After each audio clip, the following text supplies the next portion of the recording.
আপনারা দেখছেন নিউজ তৎকাল 24। নমস্কার, নিউজ তৎকাল 24 এর পর্দায় আপনাদের সকলকে স্বাগত।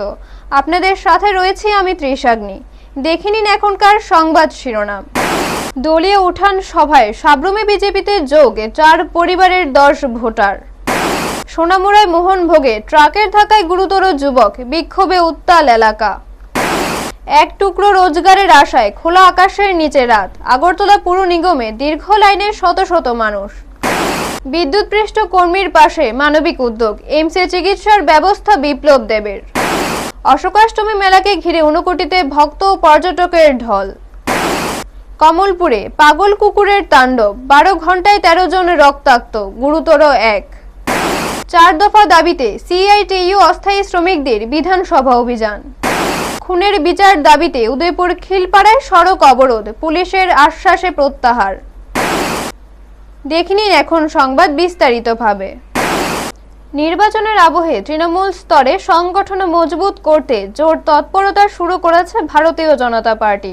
সেই ধারাবাহিকতায় এডিসি নির্বাচনকে সামনে রেখে 40 সাবরুম মণ্ডলের 16 নম্বর বুথের হারবাতুলি ভিলেজের 4 নম্বর ওয়ার্ডে এক উঠান সভা অনুষ্ঠিত হয়। এই সভাতে রাজনৈতিক সমীকরণে নতুন মোড় আসে। বিভিন্ন দল ছেড়ে 4টি পরিবারের মোট 10 জন ভোটার বিজেপিতে যোগদান করেন। তিপ্রামথার স্থানীয় নেতা অঞ্জন কুমার ত্রিপুরার হাত ধরে তারা দলে সামিল হন। নবাগতদের হাতে দলীয় পতাকা তুলে দিয়ে আনুষ্ঠানিকভাবে বরণ করে নেন 40 সাবরুম মণ্ডল সভাপতি গৌতম ত্রিপুরা।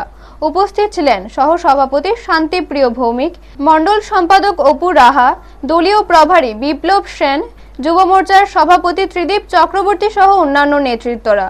দলীয় নেতৃত্বের দাবি, এই যোগাযোগ আগামী নির্বাচনে সংগঠনকে আরো শক্তিশালী করবে এবং তৃণমূল স্তরে বিজেপির ভিত্তি মজবুত হবে। ব্যুরো রিপোর্ট, নিউজ তৎকাল 24। তিনি যে জন্ম মানে একটা কারণ হয় দীর্ঘদিন আগে যে অন্য দল ফেলে থাকে আগে আত্রবা এই যে বিজেপি যে আইপিপি জুর সঙ্গে এই পঞ্চমী মেম্বার আইপিপি মেম্বার উংসা और पर दीर्घदिन से 2021 যে তীব্র মোটা লোক yang apa hamni কোনো একটা কাজ কর্ম উন্নয়ন বাগৈ তিনি আং যে অত সামনে যে নির্বাচন হলাইনি বাগৈ আং বিজেপির পক্ষ থেকে যে আন্দোলন হলাই যে মুথারক যে আশ্রিত হয় আঙ্গারা মানে পছন্দ অংশ দিয়া और বয়াং বিজেপি তিনি জয়েন হয় যত নাম সোনামুড়া মহকুমার মোহনভোগ এলাকায় এক ভয়াবহ সড়ক দুর্ঘটনাকে কেন্দ্র করে চরম উত্তেজনা ছড়িয়ে পড়ে। উদয়পুর মেলাঘর কালাপানিয়া মূল সড়কে একটি ট্রাক ও বাইকের মুখোমুখি সংঘর্ষে গুরুতর জখম হন এক যুবক।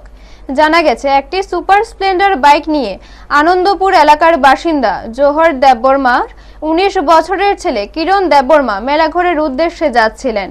সেই সময় বিপরীত দিক থেকে আসা একটি চাল বোঝাই ট্রাক পেছন দিক থেকে সজোরে ধাক্কা মারে। দুর্ঘটনার পর ট্রাকটি কালাপানিয়ার একটি হোটেলের সামনে ফেলে রেখে চালক পালিয়ে যায়। এদিকে ফায়ার সার্ভিসের জন্য অপেক্ষা না করে স্থানীয় এক যুবক ও তার বন্ধু একটি টমটম গাড়িতে করে আহত কিরণকে দ্রুত মেলাঘর হাসপাতালে নিয়ে যান।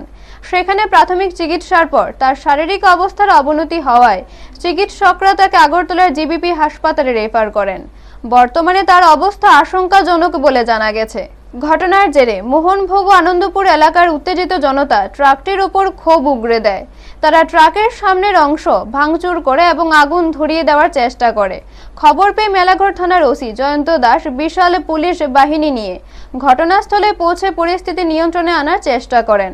প্রথমে উত্তেজিত জনতাকে সামাল দিতে ব্যর্থ হলেও পরে তৈবান্দাল ফাঁড়ির এসআই রিয়াং দেববর্মা ও সোনামুড়া থানার পুলিশ আধিকারিক শশীমোহন দেববর্মা ঘটনাস্থলে পৌঁছে অভিযুক্তদের বিরুদ্ধে কঠোর ব্যবস্থার আশ্বাস দিলে পরিস্থিতি শান্ত হয়। এরপর ট্রাকটি থানায় নিয়ে যাওয়া হয়। পরে এলাকাবাসীর পক্ষ থেকে থানায় লিখিত অভিযোগ দায়ের করা হয়।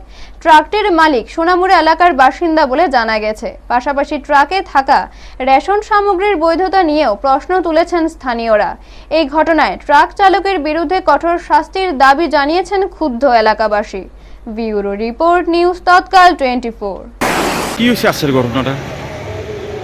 আজকে যে ঘটনাটা হয়েছে কি হয়েছে?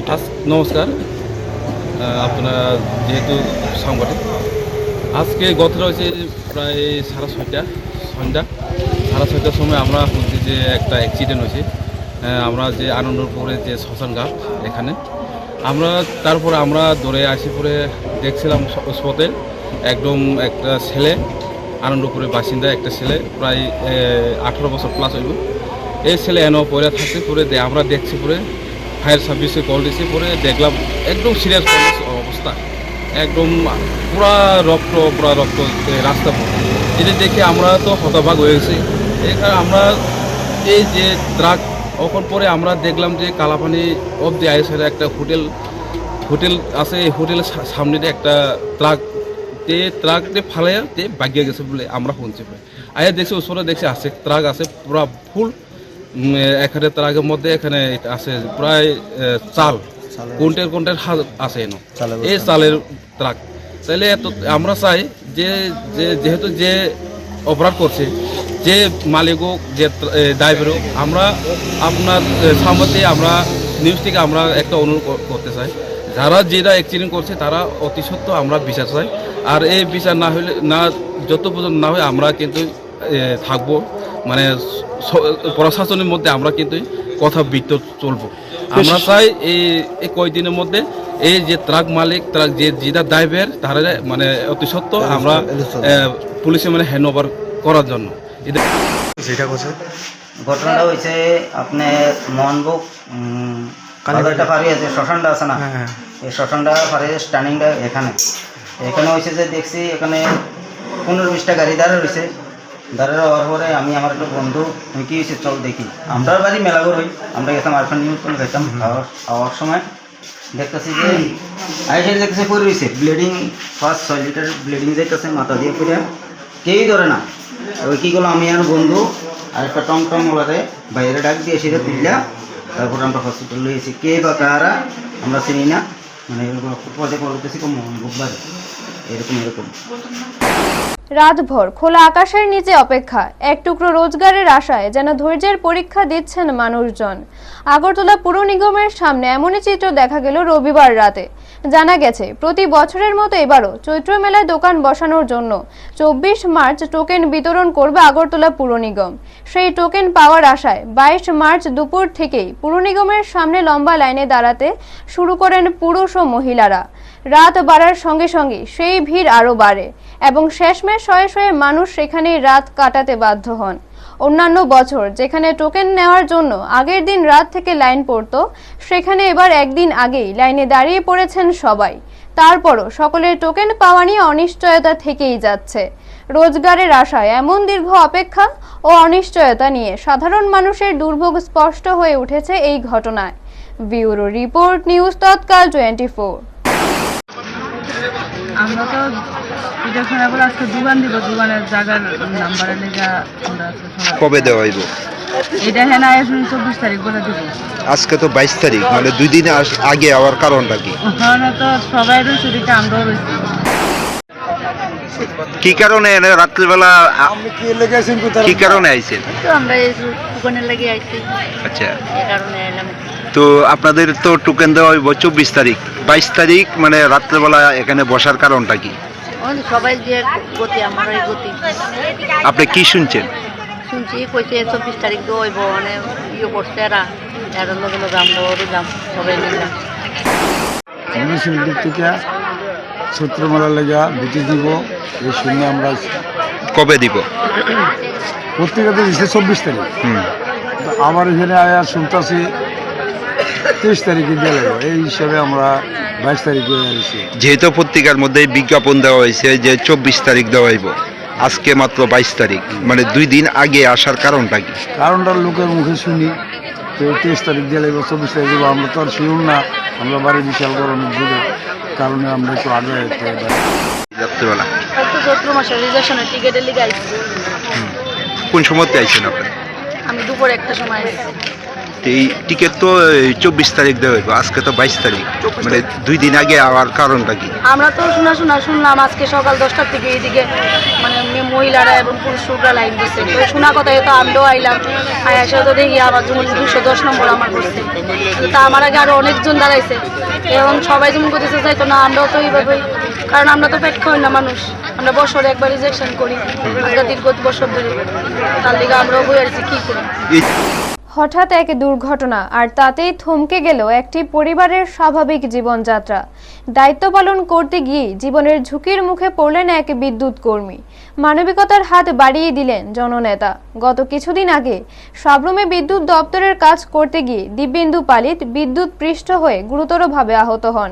সংকটজনক অবস্থায় প্রথমে তাকে সাবরুম হাসপাতালে ভর্তি করা হয়, পরে উন্নত চিকিৎসার জন্য স্থানান্তর করা হয় জিবিপি হাসপাতালে। তবে শারীরিক অবস্থার আরও অবনতি হলে চিকিৎসকদের পরামর্শে তাকে বহির্রাজ্যে নিয়ে যাওয়ার প্রয়োজন দেখা দেয়। কিন্তু এই কঠিন সময়ে বড় বাধা হয়ে দাঁড়ায় পরিবারের আর্থিক সংকট। বিষয়টি সামনে আনে নিউজ তৎকাল 24, যার ফলে খবরটি দ্রুত মানুষের নজরে আসে। এরপরই মানবিকতার পরিচয় দিয়ে এগিয়ে আসেন সাংসদ ও ত্রিপুরার প্রাক্তন মুখ্যমন্ত্রী বিপ্লব কুমার দেব। তার উদ্যোগে দিল্লির স্বনামধন্য এইমস হাসপাতালে দিব্যেন্দু পালিতের উন্নত চিকিৎসার ব্যবস্থা করা হয়।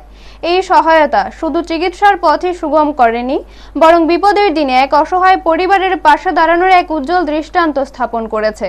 দিব্যেন্দু পালিতের পরিবার তার এই মানবিক উদ্যোগের জন্য কৃতজ্ঞতা প্রকাশ করেছে এবং এই সহযোগিতা তাদের কাছে চিরস্মরণীয় হয়ে থাকবে। ব্যুরো রিপোর্ট, নিউজ তৎকাল 24। ঐতিহ্যের টানে, ভক্তির টানে উত্তর পূর্বের প্রাচীন শৈবতীর্থ আবারও জেগে উঠেছে উৎসবের আবহে। অশোকাষ্টমী মেলাকে কেন্দ্র করে শৈবতীর্থ অনুকুটিতে ক্রমশ বাড়ছে পর্যটক ও ভক্তদের ভিড়। আগামী 25 ও 26 মার্চ অনুষ্ঠিত হতে চলা এই ঐতিহ্যবাহী মেলাকে ঘিরে ইতিমধ্যেই সরগম হয়ে উঠেছে গোটা এলাকা। রাজ্যের বিভিন্ন প্রান্ত ছাড়াও বহির্রাজ্য থেকে আগত দর্শনার্থীদের উপস্থিতিতে মুখর ঊনকোটি। মেলাকে সুষ্ঠুভাবে পরিচালনার লক্ষ্যে প্রশাসনের তরফে জোর কদমে চলছে প্রস্তুতি। মন্দির চত্বর ও আশেপাশের এলাকায় পরিষ্কার পরিচ্ছন্নতার কাজ চলছে পুরোদমে। পাশাপাশি দর্শনার্থীদের নিরাপত্তা নিশ্চিত করতে নেওয়া হয়েছে বিশেষ ব্যবস্থা। মেলাকে ঘিরে শুরু হয়েছে অস্থায়ী দোকান ও স্টল নির্মাণের কাজও। স্থানীয় ব্যবসায়ীদের পাশাপাশি দূর দূরান্ত থেকে আসা বিক্রেতারাও দোকান সাজাতে ব্যস্ত, ফলে ব্যবসায়ী মহলে উৎসাহ চোখে পড়ার মতো। তবে জল ও বিদ্যুৎ পরিষেবা নিয়ে কিছুটা অসন্তোষ প্রকাশ করেছেন একাধিক ব্যবসায়ী। গত বছর কুণ্ডে পর্যাপ্ত জল না থাকায় অনেক দর্শনার্থী স্নান না করেই ফিরে যেতে বাধ্য হয়েছিল। তবে এবছর পরিস্থিতি অনেকটাই অনুকূলে। সাম্প্রতিক বৃষ্টিপাতের ফলে কুণ্ডে এখন পর্যাপ্ত জল রয়েছে, যার দর্শনার্থীদের জন্য বাড়তি আকর্ষণ হয়ে উঠেছে। জানা গেছে 25 মার্চ বিকেলে মেলার আনুষ্ঠানিক উদ্বোধনের পর সারা রাত ধরে চলবে বিভিন্ন ধর্মীয় ও সাংস্কৃতিক অনুষ্ঠান। পরের দিনও সমান উৎসাহে চলবে মেলা। সব মিলিয়ে অশোকাষ্টমী উপলক্ষে ঊনকোটি এখন ভক্তি, ঐতিহ্য উৎসবের এক অনন্য মিলন ক্ষেত্রে পরিণত হয়েছে। ব্যুরো রিপোর্ট, নিউজ তৎকাল 24। সংখ্যা কিন্তু কমতো না, লোকসংখ্যা প্রচুর সংখ্যক লোকসংখ্যা হয়ে যাবে। তারপরে তীর্থস্থান, বাইরে থেকে নিজের স্টেট থেকে হয়, বাইরের স্টেট থেকে অনেক লোক হয়, ব্যবসায়ী হয়, নানা রকম আনন্দ করতে করা যায় মানুষেরা সব কিছু। आप लोग? हम लोग बम्बई से आए हैं। कब आए थे? हमको आज 3 दिन हो गया। कहाँ त्रिपुरा में कहाँ आपने घूमा? त्रिपुरा में हम लोग ने जितना वहाँ के जितने भी प्लेस है, टेम्पल है, फिर महल है, वो सारा चीज़ हम लोग ने नीरमहल चेक जाके आए। वहाँ की जो लोकल साइट सीइंग्स है वो सब हमारे हो गए। आज ये लास्ट था, अभी और कल सुबह का फ्लाइट है फिर हमारा जाने का। यहाँ पे 25 तारीख को अशोकाष्टमी मेला होता है, आप जानते हैं?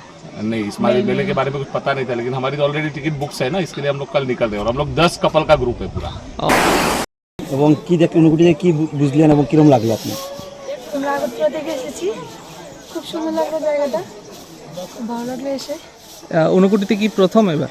হ্যাঁ, আমার প্রথম, কিন্তু আমার হাজব্যান্ড আরও যে এসেছিলেন। কতদিন থাকবেন এখানে? বিকালেই চলে যাবো। কমলপুরে যেন হঠাৎ করেই নেমে এলো এক আতঙ্কের ছায়া। এক উন্মত্ত কুকুরের তাণ্ডবে থমকে গেল স্বাভাবিক জনজীবন।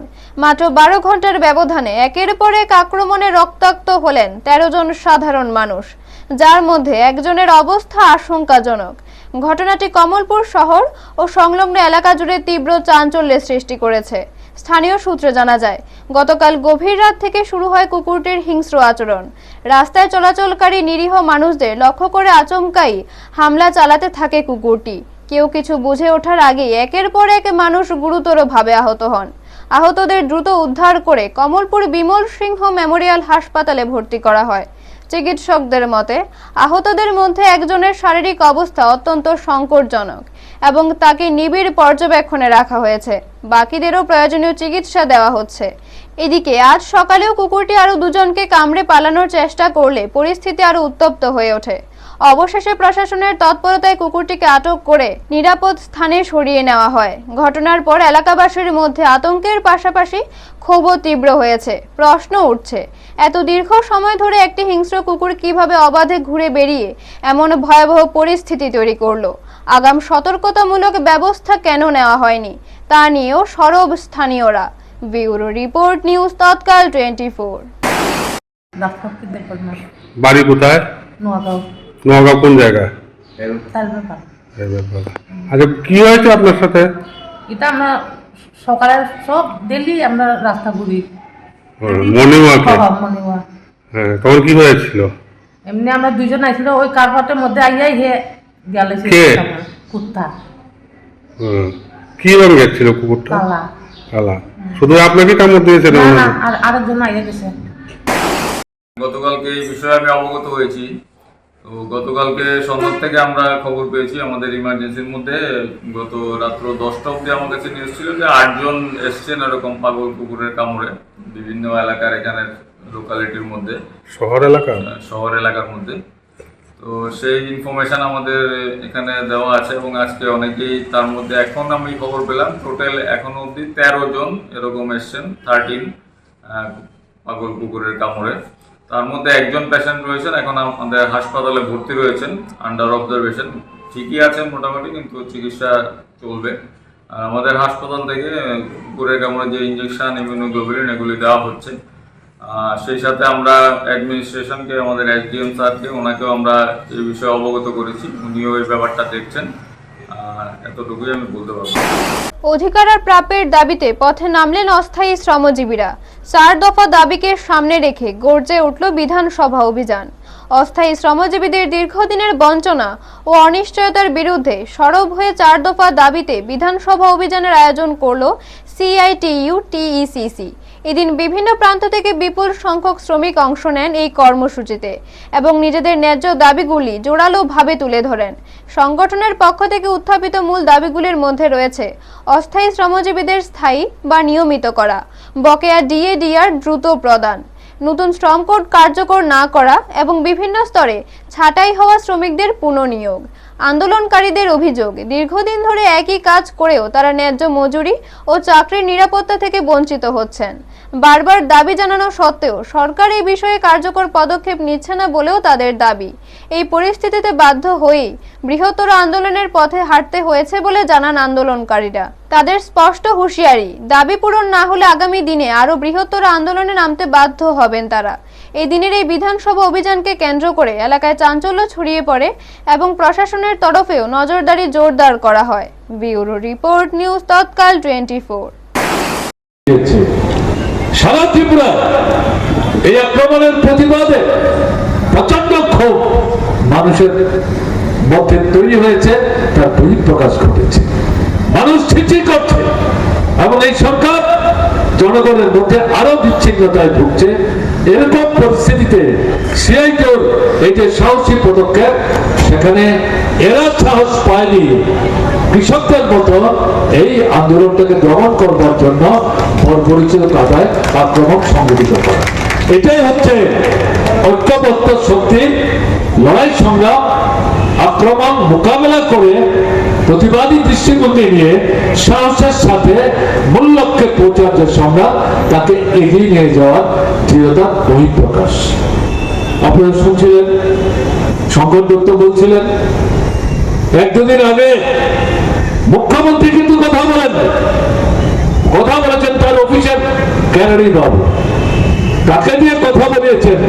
বিধানসভা তো চলবে, মুখ্যমন্ত্রী ব্যস্ত থাকবেন। বিধানসভা চললে তো মুখ্যমন্ত্রী ব্যস্ত থাকবেন, বাইরের লোক বিধানসভা ব্যস্ত থাকবেন নাকি? নতুন কথা কি? স্বাভাবিক, তিনি অধিবেশনের নেতা, তিনি মুখ্যমন্ত্রী, এটা ব্যাখ্যা করে বলার কি আছে? সেখান থেকে করণী বাবুকে যে বলা হচ্ছে তিনি খুব ব্যস্ত থাকবেন, তাই আপনাদের সঙ্গে কথা বলতে পারবেন না। বিধানসভা শেষ হলে পরে আপনারা কথা বলে কয়েকদিন পর একটা তারিখ নেবেন, তখন আপনাদের সঙ্গে কথা বলা যাবে আপনাদের দাবি দেওয়ার। বিধানসভা অভিযানকে আমরা লক্ষ্য করছি এই বর্তমান সরকারের, বিশেষ করে দ্বিতীয় পর্যায়ে যিনি মুখ্যমন্ত্রী হয়েছেন ডক্টর মানিক সাহা, তিনি প্রচন্ড ভাবে ভয় পান।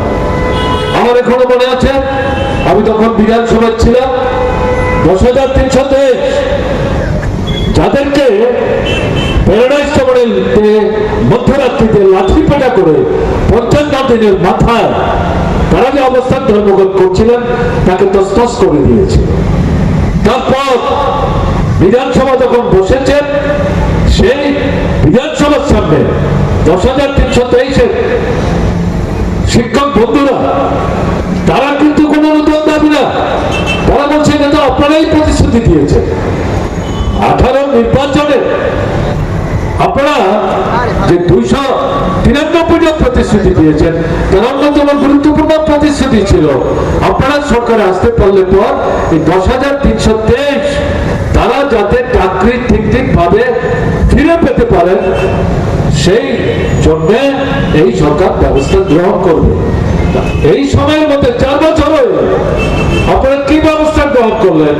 এটা জানবার জন্যই যেহেতু বিধানসভা চলছে, সেই বিধানসভায় আমরা অভিযান করে আমাদের প্রতিনিধি পাঠিয়ে মুখ্যমন্ত্রীর সাথে আলোচনা করবার একটা সুযোগ আমরা নিতেছি। সেই বিধানসভা অভিযান, এই কৃষকদের অভিযান নষ্ট করবার জন্য যে বর্বচিত্র কায়দায় আক্রমণ সংঘটিত করেছিলেন 4-5 দিন আগে, একই কায়দায় সেই 10,323 একবার মুখ্যমন্ত্রীর বাড়ির সামনে, যদিও সেই সময় ডক্টর মানিক সাহেব মুখ্যমন্ত্রী ছিলেন না, বিজয় মুখ্যমন্ত্রী ছিলেন, তার কথাতেই সেখানে পুলিশ পাল্টান তাদের উপর আক্রমণ করে তাদের অবস্থান ধর্মঘট থেকে তছনছ করে দিয়েছিল। এরপরও তারা মুখ্যমন্ত্রীর বাড়ির সামনে যাওয়ার চেষ্টা করেছেন, সেখানে তাদের লাঠি পেটা করে মাথা ফাটিয়ে তাদেরকে হাসপাতালে যেতে বাধ্য করেছিল। রক্তাক্ত ঘটনার বিচার দাবিতে পথে নামল জনতা। উদয়পুরের খিলপাড়া বাজারে ক্ষোভে ফেটে পড়ল পরিবার ও এলাকাবাসী। সোমবার সকাল প্রায় 9:30 নাগাদ উদয়পুর কাকরাবন সড়কের খিলপাড়া বাজার এলাকায় সড়ক অবরোধের সামিল হন খুন হওয়া অটো চালক সুখেন লোধের পরিবার, স্থানীয় ব্যবসায়ী ও সাধারণ মানুষ। তাদের একটাই দাবি, দ্রুত গ্রেপ্তার হোক অভিযুক্তরা এবং নিশ্চিত হোক বিচার। অভিযোগ, গত 15 মার্চ কিল্লা রাইয়া মলসুম এলাকায় নৃশংসভাবে খুন হন অটোচালক সুখেন লোধ। কিন্তু ঘটনার 9 দিন পেরিয়ে গেলেও পুলিশ মূল অভিযুক্তদের গ্রেপ্তার করতে পারেনি। এতে ক্ষুব্ধ হয়ে ওঠেন মৃতের পরিবার ও এলাকাবাসী। সুখেন লোধের স্ত্রীর দাবি, তদন্তে পুলিশের গাফিলতির কারণে এতদিনেও দোষীরা ধরা পড়েনি। সড়ক অবরোধের জেরে খিলপাড়া বাজার সংলগ্ন রাস্তায় ব্যাপক যানজটের সৃষ্টি হয়। অবরোধের 2 প্রান্তে বহু যানবাহন আটকে পড়ে, ভোগান্তিতে পড়েন সাধারণ মানুষ। ঘটনার খবর পেয়ে দ্রুত ঘটনাস্থলে পৌঁছায় আরকেপুর থানার পুলিশ, ওসি এবং মহকুমা পুলিশ আধিকারিক। তিনি জানান, এই ঘটনার সঙ্গে জড়িত সন্দেহে ইতিমধ্যে 2 জনকে গ্রেফতার করা হয়েছে এবং খুব শিগগিরই সম্পূর্ণ তদন্ত শেষ করে দোষীদের কঠোর শাস্তির ব্যবস্থা করা হবে। পুলিশের এই আশ্বাসের পর সকাল প্রায় 10:40 অবরোধ তুলে নেন আন্দোলনকারীরা। তবে তাদের হুঁশিয়ারি, দ্রুত সঠিক বিচার না হলে আগামী দিনে আরো বৃহত্তর আন্দোলনে নামবেন তারা। ব্যুরো রিপোর্ট, নিউজ তৎকাল 24। কিল্লার এই কেসটার মধ্যে আমরা টোটাল 4 জনকে আটক করেছি, যার মধ্যে ডিটেইলড ইন্টারোগেশন করার পর 2 জন আসামি তারা তাদের কনফেস করেছে। কি নাম তাদের? একজনের নাম হৃদয় জমাতিয়া, আরেকজনের নাম শ্যামাই জমাতিয়া। ম্যাম, যে 4 জনের বাকি 2 জনরা কারা ছিল? বাকি 2 জনের নাম যতক্ষণ পর্যন্ত আমরা শিওর না হচ্ছি, আমরা একজনকে আমরা রাজারবাগ থেকে অ্যারেস্ট করেছি এবং আরেকজনকে আমরা শিকিল্লা থেকে অ্যারেস্ট করেছি। সামাজিক মাধ্যমে একটা ভাইরাল হচ্ছে যে আপনাদের একজন পুলিশ অফিসারের মেয়ের জামাই আছে এই ঘটনায় জড়িত আছে, এরকম একটা আভাস আমরা পাচ্ছি। এই সম্পর্কে কি বলবেন? এই যে প্রশ্নটা আপনারা করছেন যে মেয়ের জামাই থাকতেই পারে, প্রত্যেকের ফ্যামিলির মধ্যে অনেক লোক থাকে, অনেকের ভুল ত্রুটি থাকতে পারে, তার মধ্যে আপনারা পুলিশের মেয়ের জামাই এই মেয়ের জামাই কিছুদিন আগে, মাসখানেক আগে এনডিপিএস অ্যাক্টে ও জেল থেকে বেরিয়েছে, এর বহু মামলা রয়েছে। আর কি সন্দেহটা আর একটু বেশি হয়েছে যে ওকে ধরেও মানে আপনারা তার বিরুদ্ধে কোনো ব্যবস্থা নিচ্ছেন কিনা, জনগণের বক্তব্য এটা, এই সম্পর্কে আপনি কি বলবেন? না এরকম এনডিপিএস এর তার যদি ট্রায়াল চলে থাকে সেটা কোর্টের ব্যাপার, কোর্টের মধ্যে তাকে কি করে ট্রায়াল করা হচ্ছে, তার মধ্যে তাকে পুলিশের মেয়ের জামাইয়ের সঙ্গে লিঙ্ক করা, it is a wrong question and disgraceful question. এটা পর্যন্ত প্রেস ব্রিফিং হয়নি এবং ল অ্যান্ড অর্ডারের স্বার্থে ইনভেস্টিগেশনের স্বার্থে প্রেস ব্রিফিং হয়নি। প্রেস ব্রিফিং করাটা আমাদের কাছে কম্পালসারি না।